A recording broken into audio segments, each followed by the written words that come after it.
Praise the Lord, dear friends. இன்னைக்கு ஆண்டவருடைய வார்த்தை, இஸ்ரவேல் என்னும் கன்னிகையே, மறுபடியும் உன்னை கட்டுவிப்பேன், நீ கட்டப்படுவாய்.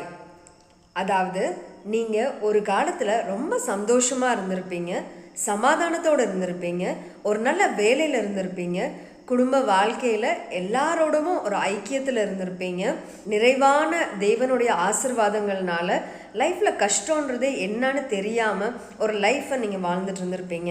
உங்கள் வாழ்க்கையில் நடந்த எதிர்பாராத கஷ்டங்கள்னாலையோ இல்லை எதிர்பாராத தருணங்கள்னாலையோ நீங்கள் உங்களோட வாழ்க்கையில் சந்தோஷத்தையோ சமாதானத்தையோ இல்லை உங்களோட வேலையையோ நீங்கள் இழந்து இன்னைக்கு ஒரு உடைந்த நிலைமையில் இருந்தீங்கன்னா, இன்னைக்கு ஏசப்பா உங்களை பார்த்து தான் சொல்கிறாரு, உங்களை மறுபடியும் கட்டுவிப்பேன், நீ கட்டப்படுவாய்.